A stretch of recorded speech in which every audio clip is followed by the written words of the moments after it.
Les belles opérations, on en parle dans Dame Nature et en voilà une magnifique avec Maïwenn qui mène des missions environnementales et humanitaires sur les mers du globe.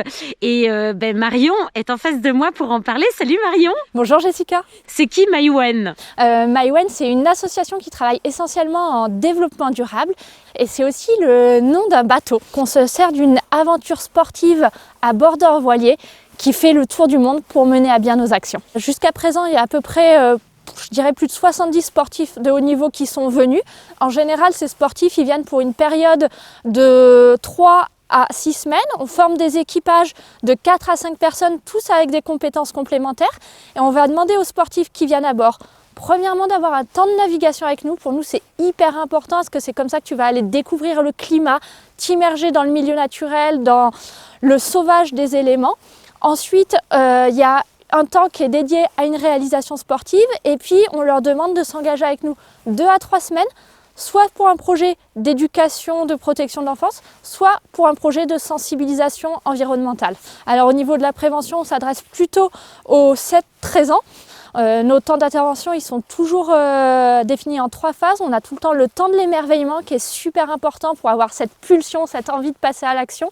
Ensuite, le temps de l'apprentissage et après, le temps de l'action pour que les enfants puissent vraiment être acteurs du monde de demain, du monde qu'ils vont construire et bien sûr en les accompagnant. Quand vous avez fait vos expés sur le bateau, vous vous êtes rendu compte que la planète va pas si bien que ça, quoi. Alors bien sûr, on croise aussi des choses merveilleuses, mais j'avoue que maintenant, depuis quelques années, aussi bien Erwan que moi, quand on débarque quelque part, on se demande qu'est-ce qu'on va trouver. Et malheureusement, on se rend compte qu'on est allé dans les coins les plus sauvages, les plus inhabités, et d'une manière ou d'une autre, on va toujours trouver l'impact de l'homme quelque part. On a quand même fait un tour où on est monté en Arctique, traversé tout le Pacifique. Aujourd'hui, le bateau il est à Puerto Williams en Patagonie. Donc c'est quand même un grand tour des Amériques et à chaque fois, on a rencontré une problématique environnementale due à l'empreinte de l'homme. On a découvert des atolls merveilleux, à peu près à 5000 km du premier continent habité. Et là, l'île, elle était jonchée de plastique. Il y avait des oiseaux qui nichaient dans les filets de plastique. Ah, c'est terrible, quoi. T'as envie de pleurer. Ouais, ça serre le cœur quand même, c'est dur. En Nouvelle-Zélande, ça a été le déversement d'usines d'aluminium dans la mer avec des espèces complètement détruites autour. Vous avez halluciné. Ouais, c'est assez fou. Ça a été la traversée de ces océans de plastique. On en a quand même traversé 2. Et quand je te dis traversée, ça ne dure pas 1 heure. On est resté 1 semaine à baigner dans un océan de plastique. Le bateau, il va quand même à 5-6 nœuds. Alors oui, c'est pas le Vendée Globe, mais 1 semaine dans un océan de plastique, ça marque. Mais ça transforme l'humain, quoi. T'as plus le choix que d'agir, en fait. Ouais, c'est un devoir, quoi. C'est viscéral, en fait. En Patagonie, du coup, on a découvert des énormes fermes qui élèvent du saumon de manière intensive et où les saumons sont quasi morts quand ils sortent des bacs avec une faune qui est complètement détruite. Je te parlais de la Nouvelle-Zélande où il y avait des poissons encore partout dans les fjords et on est dans des climats très similaires. Tu arrives en Patagonie, il n'y a plus de poissons, il n'y a plus d'oiseaux parce qu'il y a ces fermes énormes.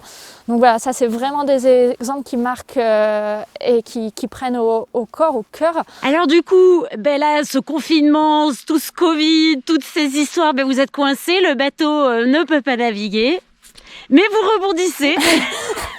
Et oui, ça, comme un expert, on essaye de toujours transformer en opportunité les obstacles qu'on rencontre. Et du coup, on profite de ce temps en France pour mener une expédition Maïwenn en France. On va partir pendant 20 jours dans les Alpes françaises. On va visiter 7 écoles. On passera une journée entière avec les enfants. Et puis avec cette particularité qu'il y a toujours les sportifs qui nous accompagnent et que pour rejoindre ces écoles, ça sera 100% mobilité douce, ski de rando, cascade de glace, highline, base jump. Il y en aura pour tous les goûts. Pour arriver aux écoles.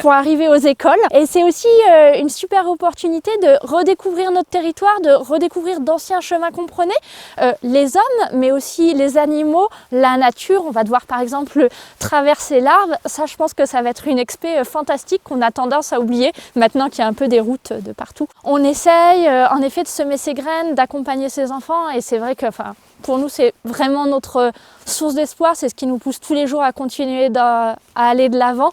et qu'il y a quelque chose d'assez magique avec les enfants, c'est que en fait quand on leur parle juste simplement avec sincérité et de bon sens, bah ça fonctionne. Je sais qu'on nous a dit plusieurs fois, mais c'est utopiste. Moi aujourd'hui je peux pas dire que je suis utopiste parce que quand je vois les dégâts à l'échelle mondiale et globale, il y a réellement un problème, mais par contre je suis déterminée et je pense qu'on n'a plus le choix que d'essayer de faire quelque chose. Il y a aussi des choses magnifiques et il y a plein de solutions d'espoir. Je crois qu'il faut juste décider d'ajouter sa goutte. Chaque goutte d'eau qu'on peut chacun faire à notre échelle peut changer les choses. C'est beau. Soyons tous ensemble, en fait, tous ensemble on fait qu'un, quoi. Et puis tout ça, ouais, c'est pour notre planète, en fait. Voilà, on cohabite tous dessus. Et merci Marion, Dame Nature.